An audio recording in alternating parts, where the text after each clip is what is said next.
Mark's Gospel, chapter 13. And as Jesus went out of the temple, one of his disciples said unto him, Master, see what manner of stones and what buildings, referring to the great temple in Jerusalem that was started in the year 2219 BC by Herod the Great. It became one of the wonders of the ancient world. It took over 50 years to construct. Herod the Great was never able to complete it himself.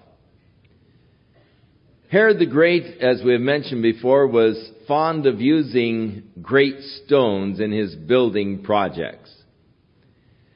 But according to Josephus, some of the greatest stones that he used in his building projects were used in the temple itself. Josephus records that some of the stones were 47 feet long, 8 feet high, and 12 feet thick. Now that seemed preposterous and just totally unreal until recent archaeological excavations that have been going on along the western wall, down at the southwest corner of the western wall. They have found these tremendous cornerstones that are about 35 feet long, about 6 feet high, and 8 feet thick. But then as they were excavating along the western wall towards the fortress of Antonio, they've come across a huge stone. It's about 45 feet long. I stood beside the thing. It's about 10 feet thick and about 8 feet tall, almost as large as some of those that he used in the temple building itself. They estimate that these stones weigh up to 400 tons. They still marvel at how they were able to hew out these stones, carve them so perfectly smooth, and then move them in place. How they actually got them into place is still a mystery. It is a matter of speculation. But they're not really certain how in the world they could ever move such large stones and get them in place in a building. These stones are so perfectly hewn out that they did not need mortar between them. They just lie flat one on another. And even to the present day, with all of the erosion, you take a knife blade and you try to insert it between the stones, and they're so perfectly carved you can't push a knife blade in.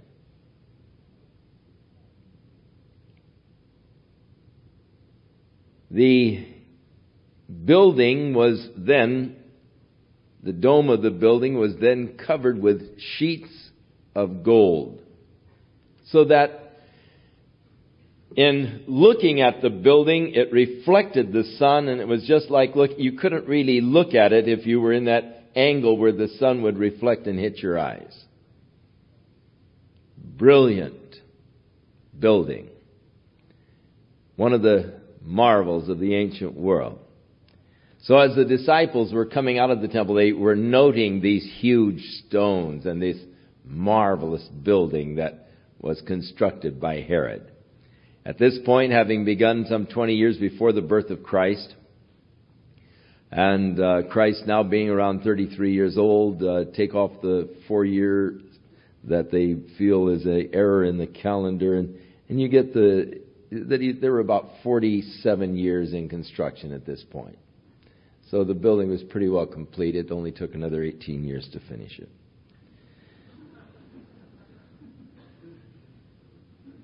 And Jesus, answering, said unto him, Do you see this great building?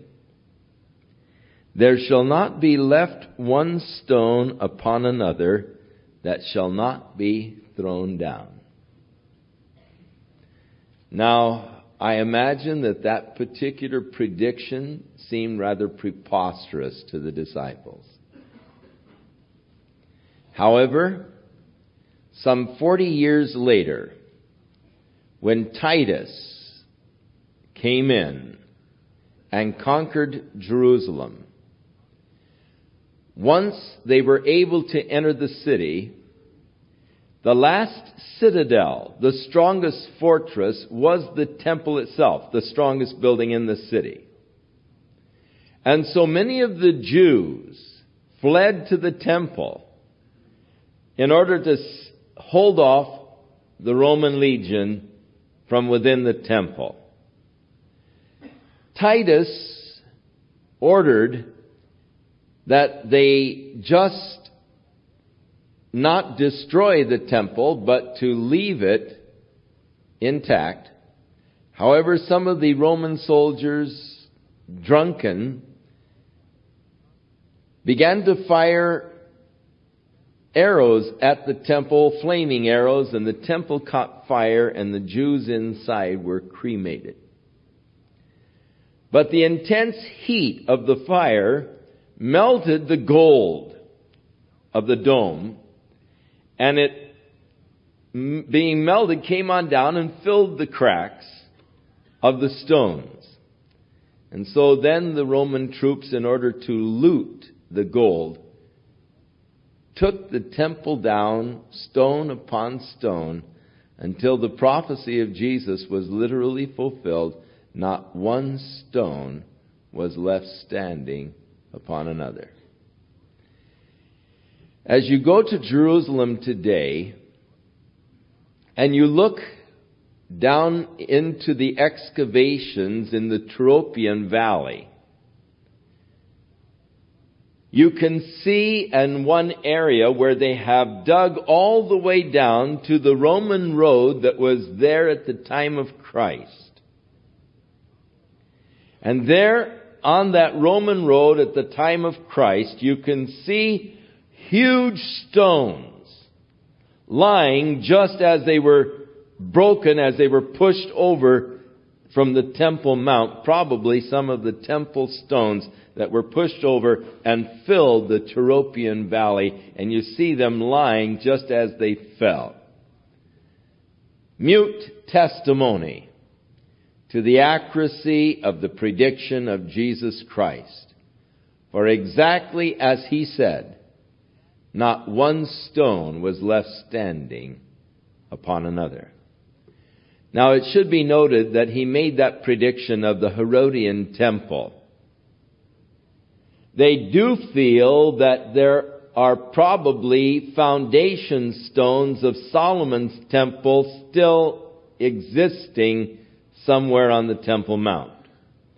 And right now there is a tremendous move to seek to find the foundation of Solomon's temple.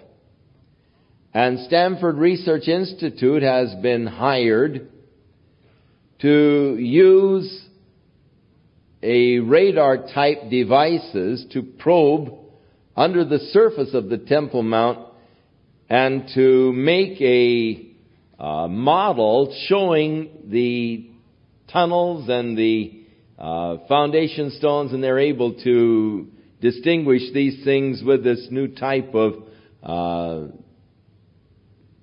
testing units. And they are hoping to discover the foundation stones of Solomon's temple. And if they do, then there will be a gigantic push to rebuild the temple in Jerusalem. There is already a gigantic push underway by many Jews. I receive interesting, fascinating mail from Samuel Goldfoot, who is the head of the Temple Mount Foundation.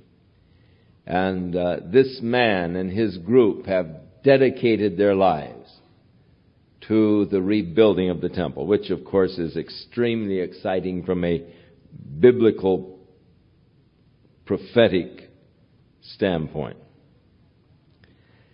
Now, as he sat down on the Mount of Olives, so they left the Temple Mount area, crossed through the Kidron Valley, and over towards Bethany, probably going up the Mount of Olives.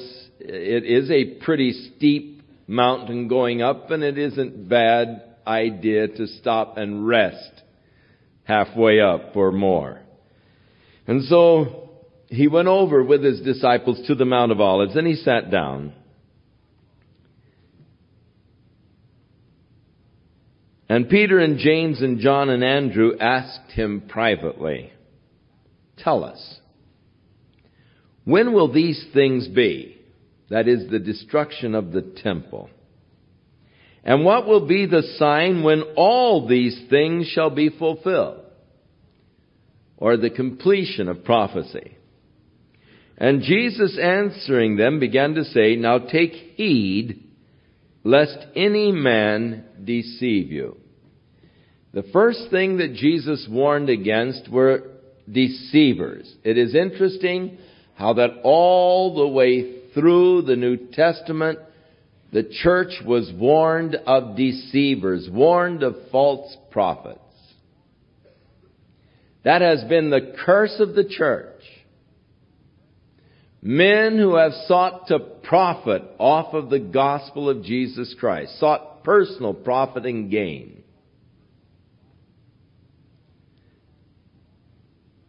There are so many charlatans, wolves in sheep's clothing. And Jesus warns them against those deceivers. "For many shall come in my name, saying, I am the Messiah, and shall deceive many." Moon declares to himself to be the Messiah. I am amazed that people would follow him. And yet, there are thousands of people selling peanuts and flowers so that he might reap the profit to live in these palatial mansions. When you hear of wars and rumors of wars, don't be troubled, for such things must needs be. The end is not yet. But then nation will rise against nation and kingdom against kingdom. This, from the Greek, is speaking of a worldwide state of war. It's just something different from the wars and rumors of wars that have been going on the whole while. A world war. Earthquakes in different places. Famines and troubles. These are the beginning of sorrows. But take heed to yourselves, for they will deliver you up into the councils, into the synagogues. You will be beaten. You shall be brought before the rulers and kings for my sake and for a testimony against them.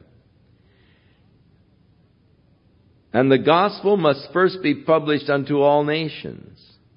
But when they shall lead you and deliver you up, take no thought beforehand what you shall speak. Neither do you premeditate, but whatsoever shall be given you in that hour, that speak. For it is not you that will speak, but the Holy Spirit. So this prophecy of Jesus was surely fulfilled. And in the book of Acts, we read how that they were brought before the magistrates, how they were beaten, how they were brought before the councils, before the rulers, and Paul the Apostle even stood before King Agrippa and later before Nero himself. But Jesus said, don't worry about what you're going to say. And we find an interesting story in the book of Acts, how that Stephen was brought before the council, and how he began to rehearse to them their history, and how that as he was speaking, his face began to shine like an angel's, as the anointing of God's Spirit rested upon Stephen. And yet the people were so incensed by the things that he was saying that finally they gnashed upon him with their teeth and drug him out and stoned him to death. Now, a lot of people wonder about this particular prophecy. The gospel must first be published among all nations. And there are many mission groups that take this as more or less the impetus for their mission program. And they claim that we can hasten the return of Jesus Christ by advancing the missionary program. For the gospel must be preached into all nations before the end comes. Paul the Apostle, when he was writing to the Colossian church, some 30 years after the death of Christ, said to the church in his letter, "And the gospel which has come to you as it is into all the world." Paul claimed that by the time he had written that letter to the Colossian church, the gospel had gone into all the world. There are churches in India today that trace their origin back to the disciple Thomas. According to tradition, Thomas went to India and preached the gospel, and there is in India today the Church of Thomas, one of the largest churches in India. Christian Works is the Church of Thomas, and they trace their roots back to Thomas himself. The gospel was spread by the early church, filling the earth. Really, their endeavors are a real testimony against us today. For they did not have the modern methods that are available to us. When I read of Paul's journeys and how this guy traveled with the gospel of Jesus Christ, I wonder what he would have done in the jet age. With radio and TV and jets and all. Man, that guy would have been unstoppable.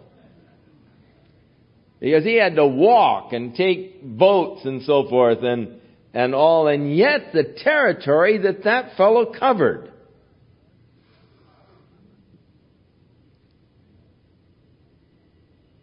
What a witness against us.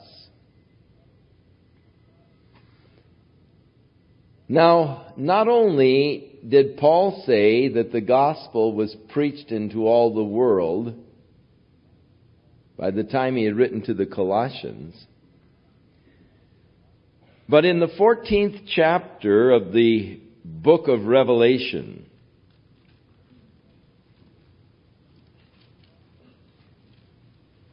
John in verse 6 said, "I saw another angel flying in the midst of heaven, having the everlasting gospel to preach unto them that dwell on the earth, and to every nation and kindred and tongue and people." So during the last days, in the tribulation period, God is going to be using angels flying through the midst of heaven to declare the everlasting gospel to every nation, language, tribe, people. So that it is not a prerequisite to the coming of Jesus for His church to get the gospel preached into all of the world. You cannot say, well, the Lord can't rapture the church tonight because the gospel hasn't yet been preached in all the world. And Jesus said it's got to be preached into all the world before the end comes. That's not a valid argument.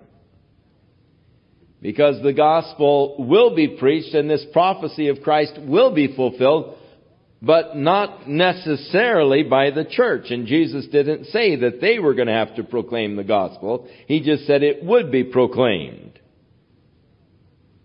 among all nations. Now, some people see the angel flying through the midst of heaven as one of these little Telstar communication satellites. And who knows?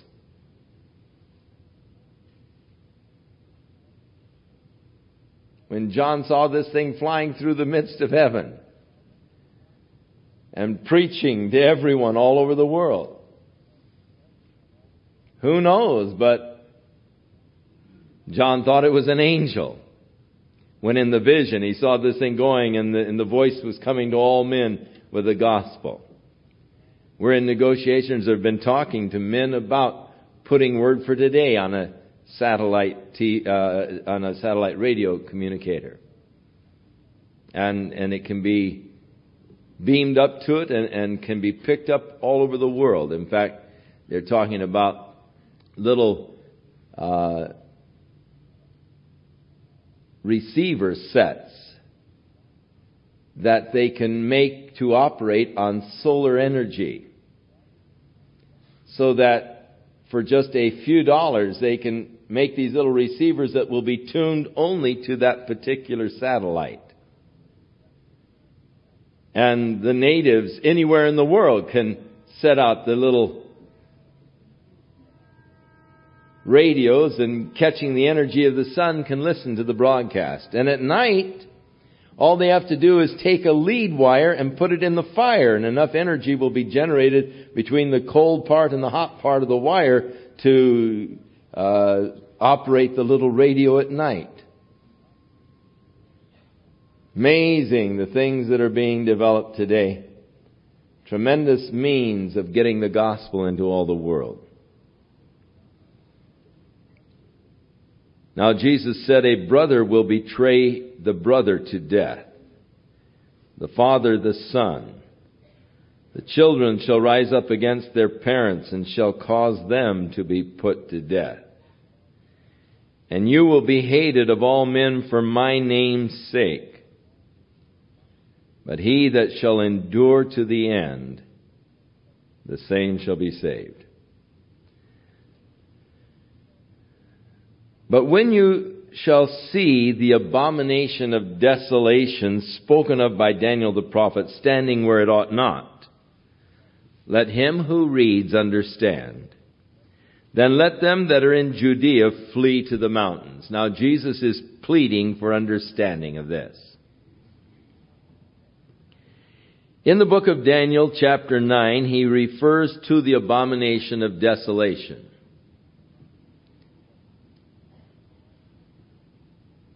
According to my understanding, in putting a composite together using Revelation chapter 13, 2 Thessalonians chapter 2, and Daniel's chapters 9 and 12.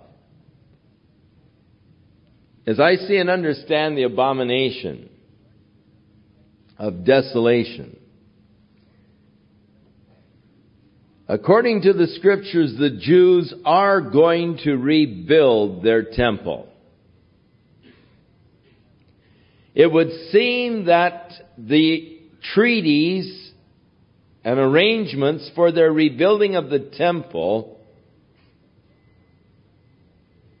will be accomplished through a very powerful, wise, astute leader that is going to arise to lead the European community. And that he will make a covenant, Daniel chapter 9, with the nation of Israel.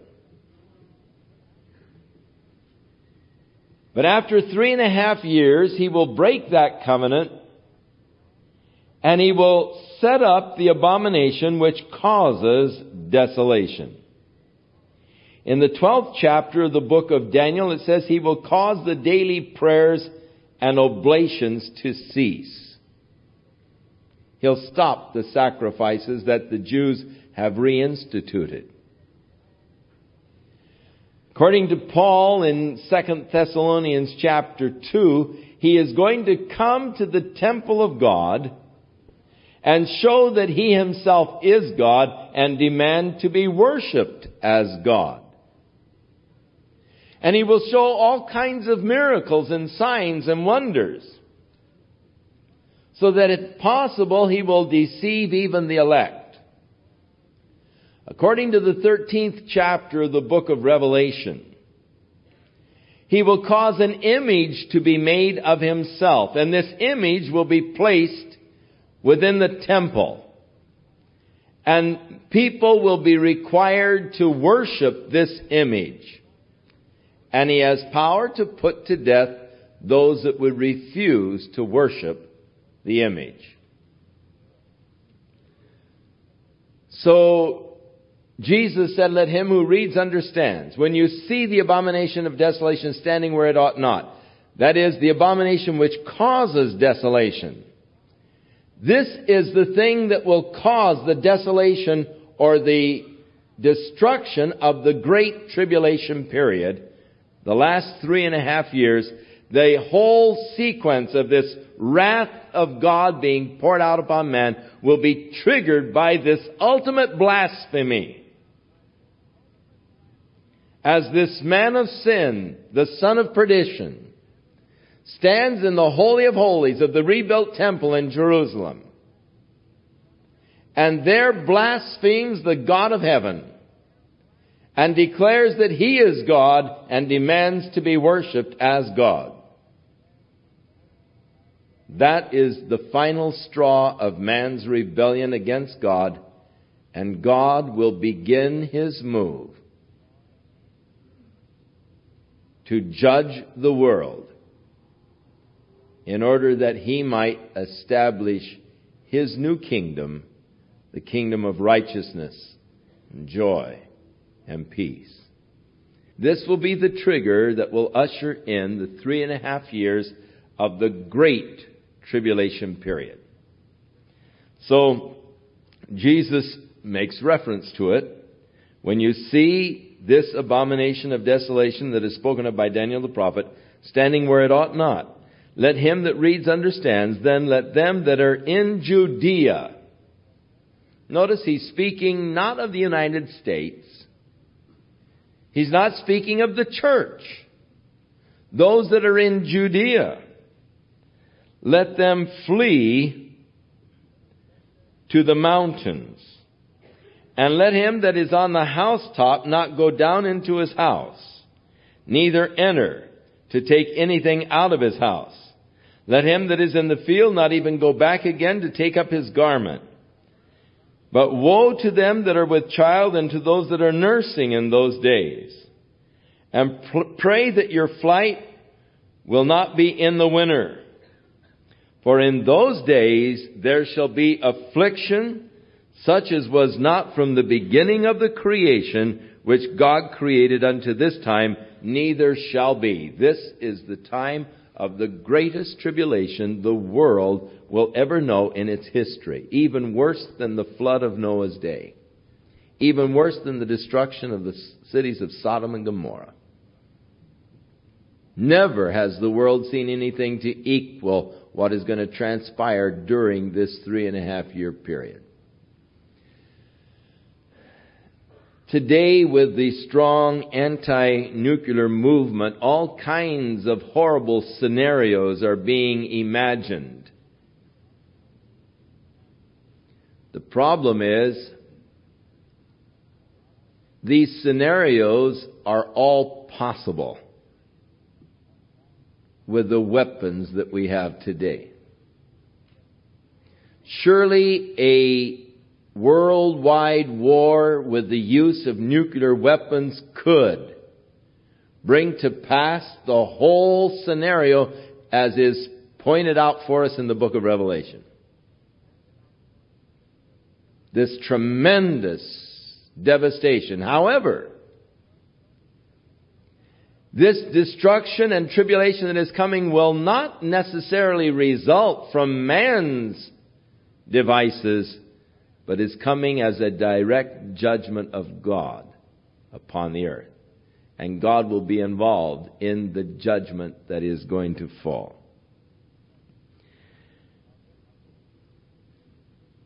Now those Jews that are in Jerusalem at the time of this abomination of desolation are warned by Jesus to flee to the mountains, and it also in another gospel, flee to the wilderness.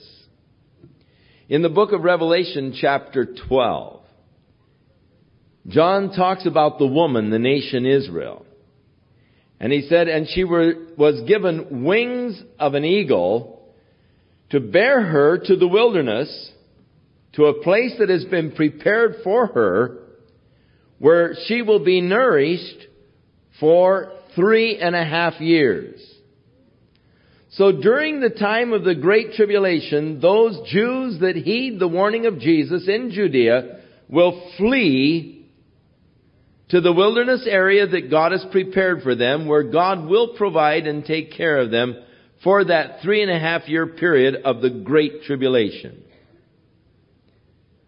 In Isaiah the 16th chapter, God speaks unto Moab, or modern-day Jordan, "Open up your gates and receive my people. Bear them safely to Petra, where they might be sheltered until the Great Tribulation period is over." And so, again, putting a composite together, using the prophecies of Isaiah out of the Old Testament, the prophecies of the New Testament, the book of Revelation, here in the Gospels, it would appear that when this abomination of desolation takes place, the Jews who up until that point, many of them have acclaimed this man who helped them rebuild their temple. They've acclaimed him as the Messiah. Suddenly their eyes will be open and the deception will be over, and they will realize this fellow deceived us. And hopefully they will turn to the Scriptures and they will obey the warning of Jesus, and they will flee to the rock city of Petra. Now, according to the book of Revelation, the Antichrist will send out an army after them, but the earth will open up and swallow the army that he sends after them. And God said that he will keep them safe there in Petra until this indignation or the Great Tribulation period is over. And Jesus said to them, "Pray that your flight will not be in winter." In Matthew's Gospel, he adds, "nor on the Sabbath day." And it will be difficult for those women who are pregnant or those who are nursing. Woe unto them. Why? Because they're going to have to flee. It's going to be hard. It's going to be a real hardship. And to have small children with you will actually restrict your flight.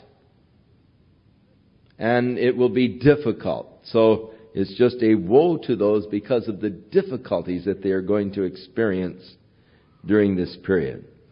"For in those days shall be affliction, such as never been in the history of man.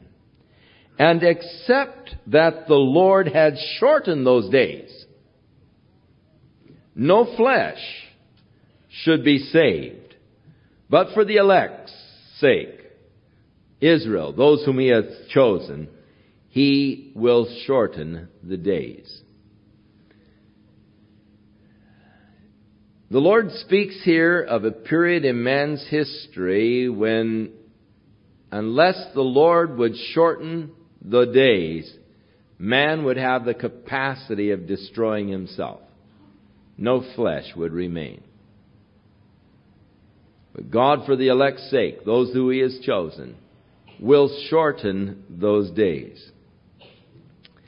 "And then if any man shall say to you, Lo, here is Christ, or Lo, he is there, believe him not. For false Christ and false prophets shall rise and shall so show signs and wonders, to seduce, if it were possible, even the elect." So signs and wonders are not always from God. Many times they can be to seduce a person after a false prophet. "But take heed," he said, "behold, I have foretold you all things." But in those days, after that tribulation, the sun shall be darkened, the moon shall not give her light, Here he is referring to that same day that Joel prophesied. In chapter 3, Peter quotes in Acts chapter 2. And we read about it in the book of Revelation under the 6th seal. The sun shall be darkened, the moon shall not give her light. The stars of heaven shall fall, a meteorite shower, and the powers that are in the heavens shall be shaken.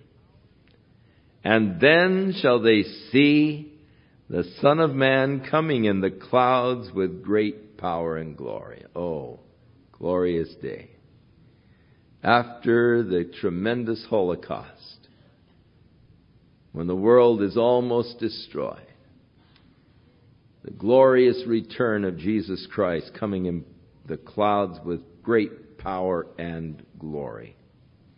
And he shall send his angels, and they will gather together the elect, the Jews actually, from the four winds, from the uttermost part of the earth to the uttermost part of the heaven. This, of course, is a reference to the prophecies there in Isaiah. Now learn a parable of the fig tree. When her branch is yet tender and puts forth leaves, you know that summer is near. So you, in like manner, when you shall see these things come to pass, know that it is near, even at the doors. Verily I say unto you, that this generation shall not pass till all these things be done. Heaven and earth shall pass away, but my words shall not pass away. In the Old Testament, in parables, the fig tree was a reference to the nation of Israel.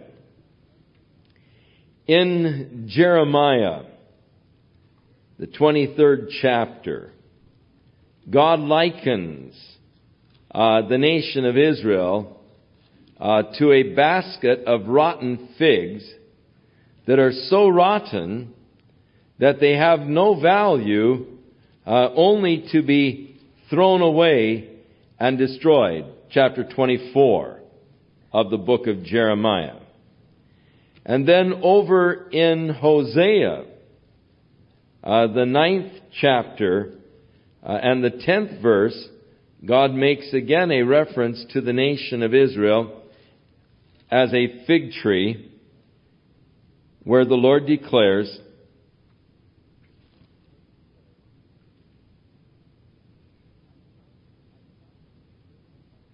I found Israel like grapes in the wilderness. I saw your fathers as the first ripe in the fig tree at her first time. And then in Joel chapter 1 and verse 7, God, in crying out against the destruction that had taken place of the nation, he said, He hath laid my vine waste and barked my fig tree. So Israel was likened unto a vine in the parables, but also likened unto a fig tree. So that when you see the branches yet tender and beginning to put forth leaves, you know that summer is near, even know that my coming is near, even at the doors.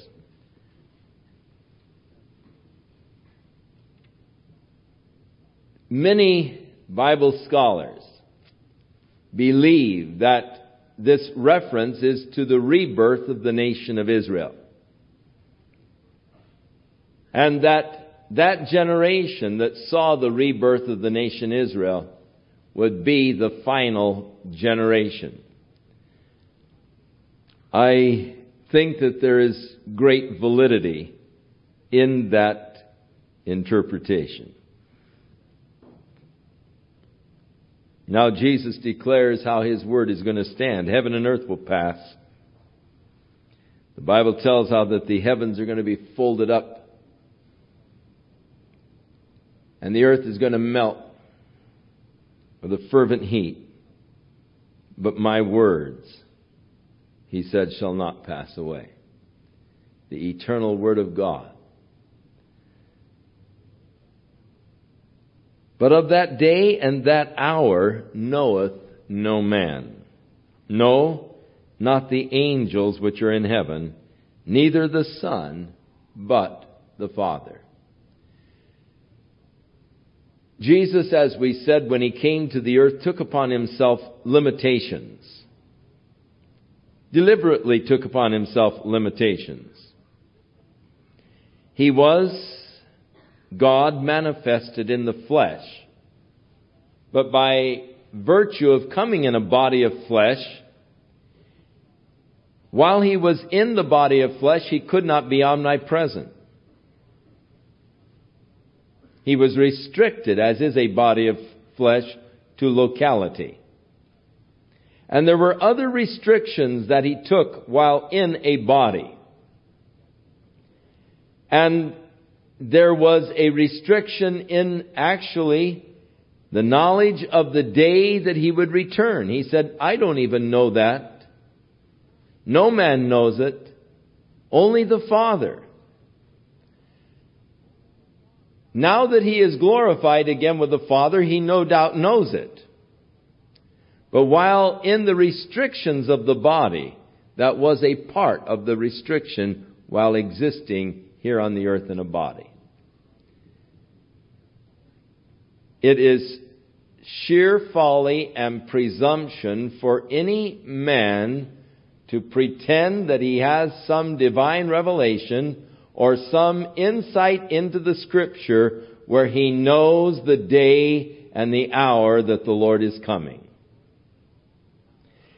Even though the Lord is so specific in this area, there are always those speculators who seem to be able to gather some kind of a following after them because they've set out on some system of interpreting of the Scriptures whereby they feel that they have interpreted the very day for the return of Jesus Christ.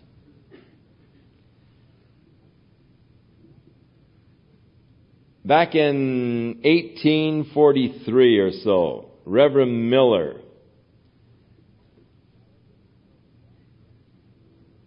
by using the book of Daniel and taking the 2,550 days and making it 2,550 years instead of days, though the Scripture said days, somehow he translated the days to years, and he came up with the year of 1843.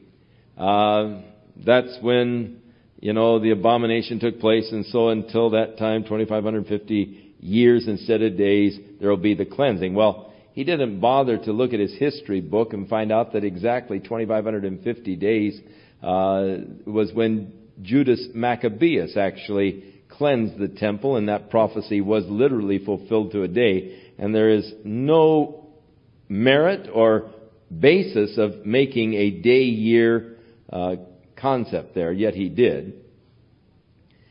And so he had his faithful put on white robes, and back in Zion, Illinois, they went out and they sat on the hillside waiting for Jesus to return. They were certain of it. And, of course, in recent times, there have men who like to get their names in newspapers who have predicted the date of the coming of Christ and gotten the people all excited. A few years ago, people were giving me tapes by some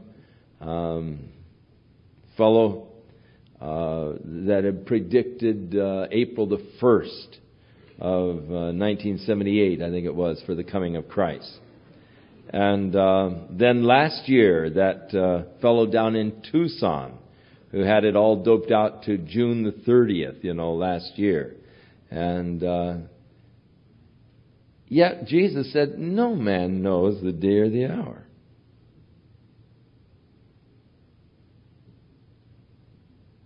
So what are we supposed to do? He said, just take heed. Watch and pray. Because you don't know when the time is. Because the Lord can be coming for us at any time, the best advice is just watch and pray. Be ready. Take heed. Be ready.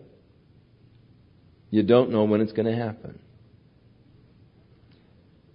For the Son of Man is as a man who is taking a far journey, who left his house and gave authority to his servants, and to every man his apportioned work. And he commanded the porter to watch.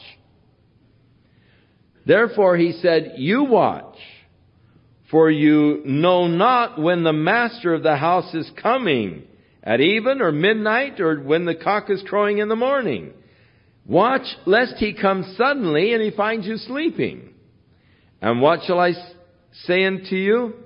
And what I say unto you, I say unto all, watch. So what Jesus is saying to you is watch. Be ready. You don't know exactly when he is coming. He may come at evening, he may come at midnight, he may come in the early morning. Because you don't know, just be watching and be ready.